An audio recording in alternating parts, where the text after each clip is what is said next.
think, act, and prosper. You are now tuned into the Money Level Show. Hey everyone, welcome back to the Money Level Show where we think, act, and prosper. I want to apologize to you guys. I do not have my official setup, but we're going to get it in regardless because it's about how we can make money, especially during these times. The economy is looking weak. We have a lot of things going on, crypto's dumping and everything. But today I have a special guest coming on for the first time. He goes by the name of Rike. His name is Troy. Troy, how you doing today? I'm good, man. Living another great day to be alive. Can't complain. Excited to be on the show. So Troy is actually into sports card investing, and I kind of just got reeled into that, which I'm going to share that story in a little bit. But I ran across your channel because I found myself buying these huge boxes of cards. Like, yeah, let me go ahead and I know this has to have something in it that's valuable. It has to have one of those cards that I really want in there. And then I was getting disappointed, open up the pack like, man, this ain't got what I wanted in it, And so I ran across your channel, and one of the things that you shared was, not buying those big packs, especially if you're like a new investor in that space. So how did you end up learning that or whatnot? What kind of was your journey with that? I mean, I would say a lot of it is just trial and error, right? Like, definitely, no matter what you get into, I know you have a lot of knowledge on different stuff. Like, you can do all the research in the world, and it's really important to do that. But at the end of the day, like, you're going to learn by doing, right? So I made some of the same mistakes. So that's kind of why I made the channel, right? Like, as I was going in, I was making a lot of mistakes, opening packs, doing things like that. And then, so I was like, okay, let me share what I've learned, the mistakes I made, so hopefully others can avoid it. But I also was lucky to have some good mentors. Some of my friends I grew up with were already in the card space. They do it on a professional level. Like, one of them manages, like, it's basically a hedge fund made up of cards. So wow. I was lucky to have. They have those. They do. Tens of millions of dollars they've raised, and it's literally just a fund. Like, you would have like an ETF or a stock portfolio type thing, but it's made up entirely of cards. And they've actually done really well. But I was lucky to have some big time mentors who helped me out. And then just YouTube, regular stuff, just try to soak up as much as I could. Nice. So how long have you been into the trading cards or collecting cards? Like, how long have you been into that space? Yeah, so I mean, I've been collecting forever, right? Since I was a kid. I remember like chasing LeBron James rookie cards as a kid. That was probably one of my first memories in the card world. But doing it, quote unquote, investing, probably about 2.5, 3 years now. I'm not going to pretend like I've been doing it forever, but I got a little bit of experience now. Yeah, you got more experience than me. I'll tell you that. I mean, a lot of things that I used to do, like I'm having a lot of people that I know that are looking back, and they are actually like, man, I wish I would have kept those comic books. Man, I wish I would have kept those Pokemon cards. Man, I had Michael Jordan rookie card when I was, this far back, and I was this age or whatever. So like a lot of those things we're starting to see, and we're like, wow, these things have value, especially if you take care of them and invest and keep them for the long term. 100%. Yeah. So how I got into this space was I actually buy a lot of gold and silver. I'm very into precious metals, cryptocurrency, stocks, all that. But I have a lot of gold and silver. And I was just thinking like, man, I need to diversify because I have way too much of it. And I was on some groups on Facebook, and I'm on this group called Barter Bugs, where you can trade precious metals or cash for specific different goods. People post different collectibles, antiques, and stuff like that. And I'm all about just how you can store value. So like right now we see inflation's high, cash is losing value. So I'm like, okay, what else can I diversify into besides just precious metals? So one guy comes on, he has a rookie LeBron James card. So I go and I look up the value of it. I think it was a PSA graded 8 or 9, something like that. Right. And I was like, okay, I'm going to actually trade this guy for that. And so I looked at, when it was at the high, it was worth about 2,500, and then now it was worth about 600, something like that. So I was like, okay, I'm getting it at a discount compared to where someone else bought it. And so it was just kind of interesting just how I got into it. And then I just started really just becoming like, almost addicted to it. Like I Yeah. don't know. I just have these addicting personalities when it comes to like stuff like that. I'm like, okay, let me go ahead and get a John Morant. Let me get let me see how much the Stephen Curry is, stuff like that. So that was kind of what drew me into it. And I didn't know what the hell I was doing, but I'm in there now. Yeah. I mean, honestly, like I said, none of us did, right? Like, not that anybody looks at me as any kind of like expert, but even if you did, like, man, I made so many mistakes. I had no idea. I still make mistakes. So just the fact that you're getting into it and enjoying it is really what matters. Yeah. So what are some of the things that people that get into this space, obviously you want to dial down. I mean, I guess some people watch a lot of sports or a lot of, you have Magic cards, you got Pokemon cards, you got all type of stuff that you can invest in. And the biggest thing is that you're getting something collectible that's going to maintain or go up in value over time. So what are some tips that you kind of share with people about getting into this space? I mean, I think one tip that you shared is that you only do like soccer and basketball. So I imagine those are probably your two favorite sports or something. Yeah. Those are my two favorite. Yeah. So what are some tips around that? Like, why do you think people should only invest in what they know? I think it all boils down to my like main overall tip, which is always have a plan. Always got to have a plan. So if I bought a baseball card, like I know baseball a little bit, like I could buy Aaron Judge or whoever, Acuna, any of these guys, but like, what's my plan with that? Why do I believe in those guys? I don't watch enough to know that they're going to like, or to think that they're going to do well. I haven't researched the market enough to know how they're going to trend or stuff like that. So I think that if you stay, like I try to stick in basketball and soccer, I do a little F1 as well, which is like car racing. I don't know. That's a whole nother tangent, but just focus down on certain sets, certain sports, certain players, even certain grading companies. Because you can't learn it all, right? I'm sure a little bit, like just even me, I'm still learning so much. There's a million things out there all the time. People message me like, what should I know about sports cards? I'm like, oh my God, man. Like that's literally, we could do a college class on that. So I think when you kind of stick to a particular segment of the market and you really even just, take LeBron James rookie cards. I want to buy a LeBron James rookie card. Just stick with that. And then you can research the different ones, look at how the prices have gone. And then that's a good way for you to get into it without just buying something and being like, wait, what the heck did I just buy? Yeah, I had a friend of mine. He was actually into. He has a LeBron James rookie card, and he has it in this case and everything. And he showed it to me. Yeah. And then I went and looked that card up. That card was not worth that much. I was like, yeah, dude, this one's only worth like $3. so yeah, there's a lot of that.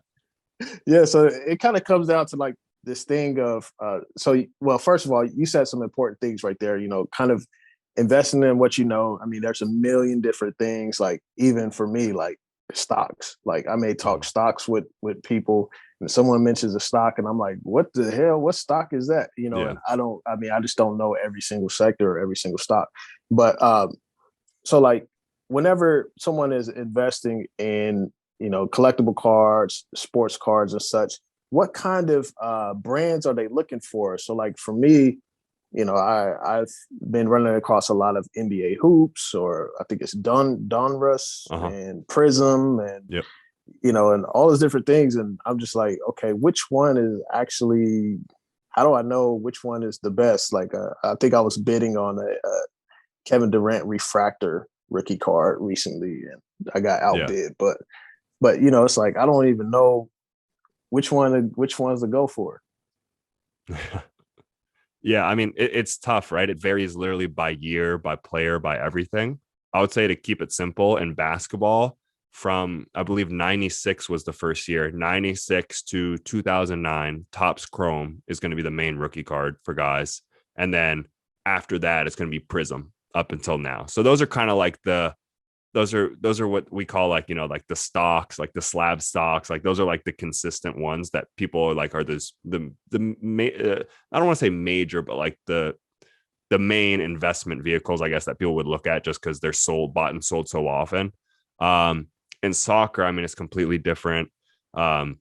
Baseball, it's different. They have like first Bowman and stuff. So that's the kind of thing that's tough, right? Like even if I'm just made a whole video on like what's the best set for every sport, it'd be like, well, it depends.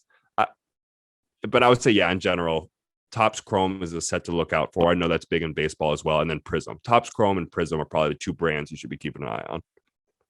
Okay. So should I take back my silver NBA hoops, Cade Cunningham, that I just bought? Well, I'll say this. So that is one of the first sets to release for Cade Cunningham and these guys, right? So usually that's another thing where usually those are priced kind of high at the beginning because it's the only thing out there, right? Supply and demand, just like anything you invest in. I'm sure you know that from, I mean, I'd imagine precious metals or whatever it is. So the supply for Cade Cunningham right now is low. So there's people fighting to get that hoop silver. But once Prism comes out, that's so much more coming onto the market. So that's something, it's not necessarily like automatically like never buy hoops, but it's just something to be aware of. If you're buying these guys early, know that they have more products coming out. So that supply is going to increase. Okay. That makes a lot of sense. So one thing that I've noticed is like rookie autograph cards. They're called rookie autos for the audience. So are those like valuable regardless of like the brand because it has the autograph on it, or I mean, what's your take on rookie autos? Yeah, I mean, I think they're good just because once again, it all boils down to supply and demand at the end of the day, right? They could print literally a billion hoops silver cards if they wanted to. They're not going to be able to come out with a billion hoops autos. That, you know what I mean? Cade Cunningham's hand can only sign so many autos. So I would say for that sake, I like it. I wouldn't say an auto is necessarily always better than buying a regular card, but I think just, for collectors, like it's just cool to collect autographs, right? So there's always going to be a demand for those. And they kind of have almost like a set floor. I sell nobodies all the time their autographs. Like, I don't know how much you watch college basketball, but like Frank Mason or Justin Jackson, some of these guys who played like 10 years ago and didn't even have that much of an NBA career. Like, people always collect autographs, so they can be good in that way. Okay. Yeah, that makes a whole lot of sense. So the supply and demand side, I mean, that's very that's like relative to like, especially like finance and stocks or money supply, all those different things. So one thing I saw recently on one of the sports cards groups I'm on Facebook, someone posted a Stephen Curry gold Topps, I believe Topps Chrome. I think it was a gold, and that joint was bidding for like $100,000. Like, how rare is that card?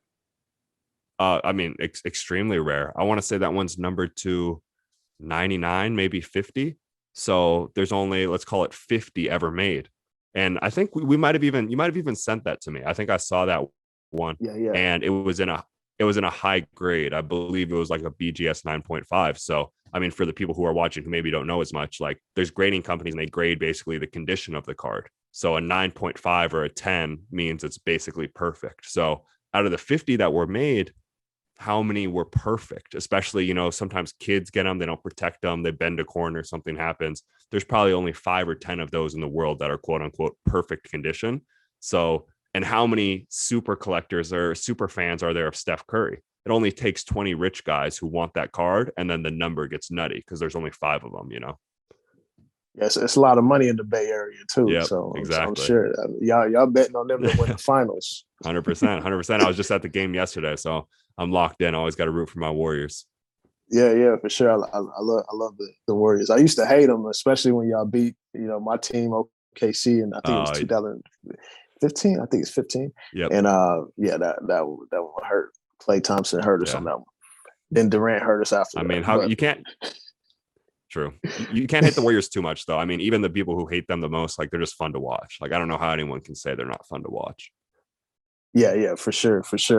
So one of the things, so like grading. So there's different grading companies. You have BGS, you have I think PSA. PSA. I think it's PSA. Yep. And I don't know if CGC does sports cards. I know they do comics or whatnot, CGC. And so, like, those are different grading companies. Is there any benefit for having one over the other, or is it just like getting a high grade on a card? Yeah, I mean, I would say that number one is definitely PSA. PSA is I don't know what you want to call it, the Nike, the Apple, the Supreme or something. It's the brand name. It's the one everyone wants. So if I had to choose, like all things being equal, definitely take PSA every day of the week. I would say BGS is good as well. And then SGC is probably the third company that I like. I'm not a huge CGC guy. I know they have in comics and stuff like that. They could be good, but for cards, it's not really my thing. But it's a case by case basis. Like in some opportunities, it's all value, right? So if I found the right value, even if it was CGC, I would buy it. But in general, PSA, to keep it simple for people who, especially who are new, that's the one I would stick to. Okay, that makes a lot of sense. That's really good. So I kind of picture this thing like, with these cards. So I recently bought a set of, I believe it's Fleer 93, 94 Scoring Kings. And so it's they're none of them are graded, so they're all raw. Mm-hmm. I'm kind of nervous about getting it graded because I'm like, okay, what if it comes out like a 7 or an 8 or something? Then the value of it. But so I recently bought that, and I'm kind of thinking about it like the lady I bought it from, her dad owned a sports card shop for a long time, and he just kind of kept these cards, over time. So like I'm kind of thinking of it more of a long-term thing. I'm like, okay, I got kids, so maybe my son could benefit from this, like 20 years down the line or something like that. So what's your take on the short-term, long-term investing, holding, trading kind of thing? I mean, it's tough, right? Because I won't pretend to know how things are going to go. I do think that if you actually look historically how things have gone, it's actually been pretty favorable to sports cards, especially the ones that matter. But I would say the key in there that I just said is those that matter. If you any segment of collectibles, it's really the cream of the crop that stands the test of time. So, like I don't even know. This is kind of a hot take, but I'm gonna get it out there right now. Like Trae Young, right? Amazing player, superstar. Once again, a hot take, but in my opinion, I think I've already seen enough to know that he's not going to be a top 5 player, top 10 player of all time. So buying a Trae Young rookie card right now and planning to hold on to it for 20 years, I'm not sure that's something that I would personally do. Because if you look at all-time greats, I mean, I don't even know, even someone like Tim Duncan. Here, we'll get a little preview. This is a Tim Duncan gold card, Topps Chrome Gold, right here. Nice card. Wow. Numbered like an iconic set. This is the same set that LeBron James is from, BGS 9.5. This card is worth $1,000, which is not a small amount of money, but considering this is like maybe the 6th, 7th best player of all time, the fact that this is only worth $1,000, what is that going to mean for Trae Young cards in 20 years? So that's just what people just need to consider that if you're planning to hold long term, it needs to be a rare card, aka low population, like not too many graded, and it needs to be of players that are really the top all time. So that's what I would say. If you're going short term, you can buy whoever you want. I've made money off Kyle Guy and a Bull and the most random players in the world. But if you're going to be holding long term, it's going to be tough if it's not those really cream of the crop type guys. Man, you got me wanting to sell my Scotty Barnes autos now. But that's the thing, right? It goes back to have a plan, right? So I would assume that your plan isn't necessarily like hand that Scotty Barnes to your kid and then just see what happens, never look at it again. But if you believe, I mean, he just won Rookie of the Year, right? And it seems like not too many people are even talking about him. So going into next season, the hype, the buzz, it could be there. So that could be your plan, what you're thinking in your head, like I'll sell it going into next season. Yeah. That makes a lot of sense. So would you say a lot of like the players' personality, like, because when you look at like Jordan, LeBron, like, their personality really, compounded on top of their level of talent. Yeah. I mean, Kobe Bryant, I don't know how Shaquille O'Neal's cards, go or whatnot. But would you say like that's a piece of it too, like how the person like interacts with people, like because people love Jordan. I mean, I'm sure you may have watched what's The Last Dance, Yeah, yeah, yeah. And you just saw just so much hype, around just Michael Jordan, Michael Jordan, Michael Jordan. And so thinking about that, like I've seen a few rookie cars that have come out, worth, 10,000, 20,000 or whatnot. So would you say like person's popularity, not just their skill level, but their popularity, personality and stuff matters as well? Oh, 100%. The the the metaphor I always give to people who are new is think of jersey sales, right? So you take someone like John Morant. How many more jerseys has he sold this year versus his rookie year? I'd imagine it's a ton more, 10x, 20x, something like that. And you see that not directly, it doesn't mean it's going to 20x, but you see that translate to card prices. So someone like John Morant or LaMelo Ball, who's super flashy, they sell a ton of jerseys, maybe more than even, I don't even know who's like a consistent. Well, I mean, even take someone like Draymond Green. I mean, that's kind of like a weird comparison, but like how many people are really buying Draymond Green jerseys, even though he's an all-time player, Hall of Famer, even after he retires? Like, I don't think anyone's going to be rocking throwback Draymond Green jerseys, but people rock like throwback Tracy McGrady jerseys. And even though he wasn't a champion, people, so there's going to be more of a market for instance, Tracy McGrady cards versus Draymond Green. So, and I think you see that with young guys as well. It can be anything from how flashy they are, like a LaMelo Ball, like I said, John Morant, or even someone like Charles Barkley. He's relevant because he's still on TV. You're seeing him every day. You're not seeing Tim Duncan on TV every day. So, I mean, I would have to once again look into the numbers, but I wouldn't be surprised at all if you see more Charles Barkley sales than you do see Tim Duncan sales when it comes to cards. Yeah, that makes a lot of sense, especially like, thinking about even Jordan, like, he's in the media here and there, but you see a lot of people wearing Jordans. Yep. So his brand is just always there, and so it just keeps him relevant. So that makes a lot of sense. And I kind of wonder about like, because even I don't know how old you are. I'm 34, but Allen Iverson was very popular, flashy, the crossover, the questions, the answers. Yep. And I was looking at some of his rookie cards, and it may have just been like the brand I was looking at, but he was a superstar talent with that personality, and I just don't know. Like, I haven't seen any highly valuable ones of him. Yeah, I mean, with him, I actually saw a good video on it the other day. I forgot who it was, so I have to apologize. But Allen Iverson, even with that, he outsells a lot of similar players, or even debatably better players than him, because of what he meant for culture and the legacy he left for people. So people pay stronger for an Allen Iverson than they would for a player who just has a similar resume, but maybe wasn't as like memorable. But even then, he's relatively cheap. You can get like a tops PSA 9 Allen Iverson, I want to say, for like $15-20. So that's what I always tell people to remember when you're, I always say, like, they were talking about the most random players, but it's like, is that player going to be better than Draymond Green? Is he going to be better than Allen Iverson? Almost definitely not.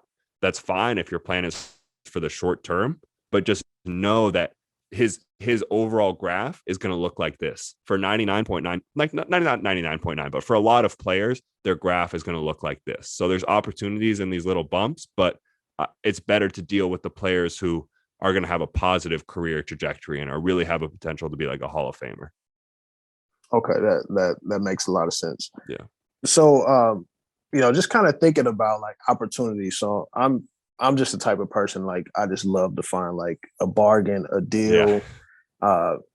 And even last year, I mean, I don't remember what was happening last year. I just remember hearing about, Mickey Mantle going for millions of dollars. Yep. And you look at the graph, I think it's Sports Cards Pro or something like that. They have some graphs that show like the prices. And so looking at last year, I'm sure a lot of people got in there and bought like at the high, like Bitcoin at 62,000 or something. So how do you measure like when is a good time to get in? When is a good time to get in? I would say it's hard to know for sure because you don't know what's ever going to happen. I will say that I definitely caution people who were getting in at that peak, like, just be careful. You just have to know do your research. Once again, it all goes back to do your research. Like, no, we're at an all-time high. That doesn't mean you can't buy, but just know that we are. I would say, I don't know. It's just a hard thing to say. I would say that you have to have a longer horizon, right? Like if your plan is like, hey, I want to get in and get out in 6 months or even less than a year, when's the best time to get in when it's low? I'd be like, I don't even know what to tell you. Like, I don't know what's going to happen. If I knew that, I'd be in a mansion somewhere or something like that. So yeah, I guess it'd be hard for me to say like, this is a good time or this is a bad time. I will say that last year, the market was really, really high. And now I wouldn't say it's not really, really low, but a lot of things definitely do seem affordable. And I think that once again, like, especially if you're just a collector, right? Purely a collector, you can get Allen Iversons for $10, $15. Even if you're an investor, heck, I mean, what are you going to lose if you buy an Allen Iverson card for $10 and it's already graded? Somewhere down the road, that kind of more hype could come around again. Okay. Yeah. And so I'm asking that mainly due to like me. I'm coming and I'm about to buy cards, man. Like, especially right now, a lot of, even, how I talk about a lot of finances, like I've told a lot of people on my channel, a lot of stocks were overvalued, Bitcoin was overvalued last year, and to kind of be conservative and stack cash and be able to take advantage of like the opportunities we're seeing today. So I'm kind of just wanting to see like what is this going to look like, if we go into a recession or I mean, right now we're seeing a lot of people are, selling off their crypto. I mean, crypto's taking a big hit. So I imagine that someone's going to want to sell some cards pretty cheap. So those are kind of some of the things that I'll be looking out for is like a good opportunity to get in and buy something that's valuable for cheap. Yeah. Well, I was going to say, like, for instance, when you said you picked up the LeBron and it was a lot cheaper than it used to. Like I was like, wow, that's good that you got in at this time and not back then, right? Like you have probably a better entry point. With that card in particular, I think you'll do well on it, especially it's LeBron. It's always going to be desirable, but I'm picking on the same guys, but like bull cards were going for like $500 at one point, and someone's going to look at it and be like, wow, these are only $25 now. Like that's a steal. A lot of those cards are never going to get back to what they were about a year ago. So I guess that's just what I would tell people to keep in mind. Okay, that makes a lot of sense. Appreciate that. Have you researched much about? I think it was a Topps card mania back in the 90s. What, like the junk wax era, like the overproduction and all that? Yeah, I think I had interviewed a guy on my channel named, he goes by Doomberg, but he talks about investing in like collectibles and stuff. And he mentioned like the Topps card mania in the 90s. And so I think there was a period of time where they did go ballistic for a while. Yeah. So basically there was like, I think the Ken Griffey, I don't think it was Topps. It was actually, I believe that Topps Mania is a thing, but just as an example, Upper Deck did the Ken Griffey Jr. rookie card.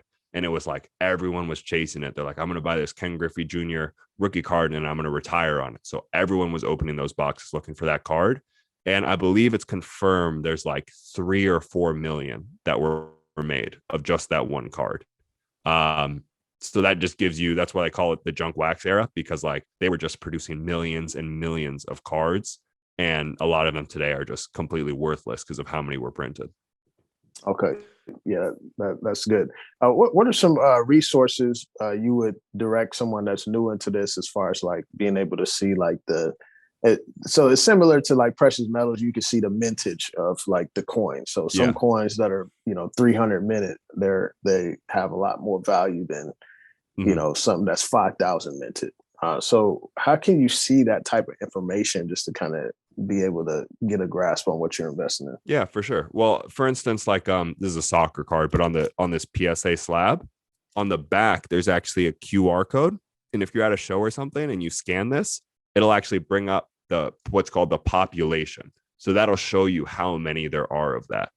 So that's a great way right there. If you buy a card or you're going to buy a card, just scan it. It'll tell you how many of those exactly are out there. And then also just go to like PSA.com, PSA Pop Report. That'll tell you. It won't tell you for certain how many are out there in the entire world, but it'll at least tell you how many have been graded. So that gives you an idea of the supply. So that's what I would recommend to people. Look at PSA pop reports for the card you're buying. Research, and let's say it's new, right? So say for you're buying hoops for this year. I can't imagine there's too many Cade Cunninghams that have been graded this year. Go look at Zion Williamson. Go look at John Morant. They're hoops cards, and I guarantee you that number is huge. So then you know that. Mm-hmm. Okay, yeah, that makes a lot of sense. So what are some of your most prized possessions? So let's kind of do something fun. I just want to see like what is Troy invest in? For sure. So I mean, number one would be this Tim Duncan gold. I went to Wake Forest. I played basketball at Wake Forest. So Tim Duncan has always been my idol, my favorite player. So this is one of my favorite cards. You played basketball at Wake Forest? I did, yeah. What? Yeah. Oh, wow. I know. Okay. It's weird. Sometimes I talk to people and they don't know it because I don't bring it up all the time on the channel, just once in a while. So a lot of people, they don't know sometimes. So if you don't know Wake Forest, I don't know who else went there, but Chris Paul went there. Chris Paul. Yep. Chris Paul, Tim Duncan. And then I played with a guy named John Collins who plays for the Hawks right now, who's a pretty good player. So you played with John Collins. That's my guy. That's what's up. That's what's up, man. Yeah, for sure. So anything Wake Forest. So this is one of my favorite cards, gold. This year of Topps Chrome is just an iconic year, so it's pretty cool. This isn't really my card; it's more of a friend's, but just to show you guys what it looks like. This is a Luciano. This is a baseball auto, Bowman first auto. This is like, for instance, the Mike Trout version of this is worth like millions of dollars. This is like, just because baseball cards are what started it all, right? So this is kind of just iconic of the hobby, or rookie auto. Maybe my favorite one is Lionel Messi. Rookie auto, or not rookie auto, excuse me, just a rookie right here. This is probably, I don't say it to flex. I mean, I don't know. I just want to, just so people have an idea, like this is probably about a $10,000 card. So this is probably one of the most expensive ones in my collection. But a good example of a low, I believe in this one long-term because there's only about 100, maybe 200 out there. So it has kind of that low supply. And I don't know. I think it's cool. And then the other one, I'm a big soccer guy. I'm a big Messi guy. This is Prism. So this is what I talked about. Prism is in basketball, it's in football, it's even in baseball, it's in soccer as well. It's just kind of a go-to. This is the blue. I just picked it up last weekend, and I think it's pretty cool. Nice. So when you go to these card shows, like, what are some things that you're looking for? So obviously you can scan the barcode on the back, see like the mintage. You're probably looking for some of your favorite players or favorite, sports. Mm-hmm. What are some other things like? So if I were to go to a card show, what would I expect? Like, obviously they all could be different in different ways, but generally. Sorry about that. I would say the first thing is like the easiest way is the dollar boxes, man. The dollar boxes have gems in there. That's one of the first things I hit even now. You know what I mean? I have expensive cards, but it's just easy. You can buy a card for $1, and if you're willing to put in the work, I sell cards all the time that I get for $1, and I sell it for $25 on eBay a couple days later. Like, it's really, you can't lose. Like, I don't use that phrase often with any type of investing because it's reckless, but with a $1 box, you literally can't lose. So if you're just looking to get into it and have some fun, I would definitely recommend that. But even with that, the major thing is use the eBay completed sales. You were saying you looked up the values of LeBron, so you obviously know how to use it. But for maybe people who don't, you just type in whatever card it is. You can go on the left side on eBay, click sold listings. This applies to, people who do thrift shopping or garage sales or whatever, and you can see how much things have sold for. So it's almost as simple as that for me, really. If something is worth $1,000 that I can see it sold for on eBay, or if it's worth $10, I just try to get it at a lower number so I can sell it and hopefully make a little bit of money.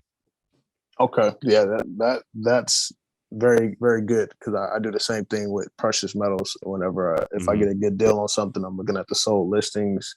That way, if I'm selling to somebody on Facebook or something, I can show them.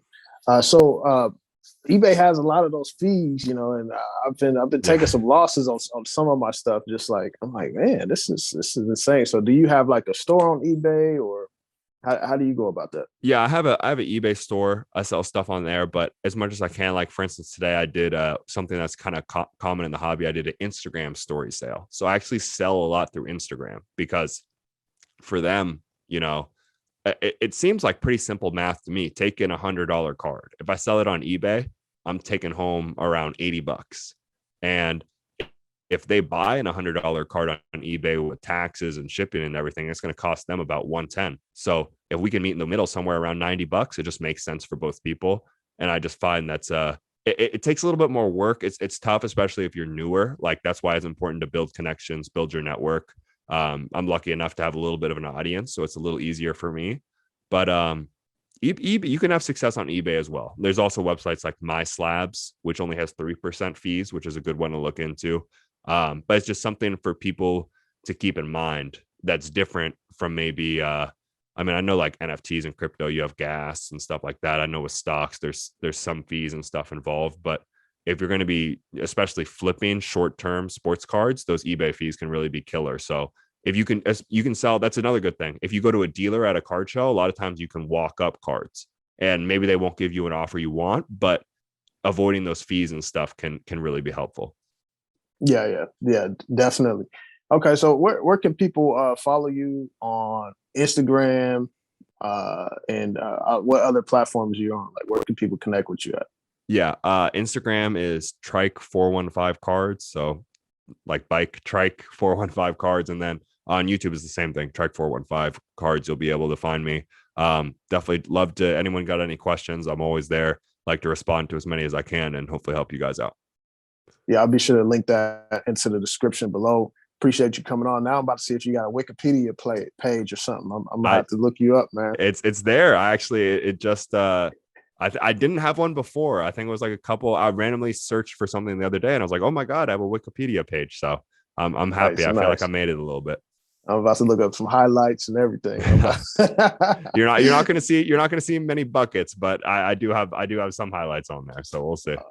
Okay, that's good. Appreciate you, Troy, for coming on. Let's do this again sometime. Let's check back, later in the year or something. Hopefully things will look a little better for the economy, or we at least have some good deals or something out there. 100%. I'm with it. I look forward to it. All right, man. Take care.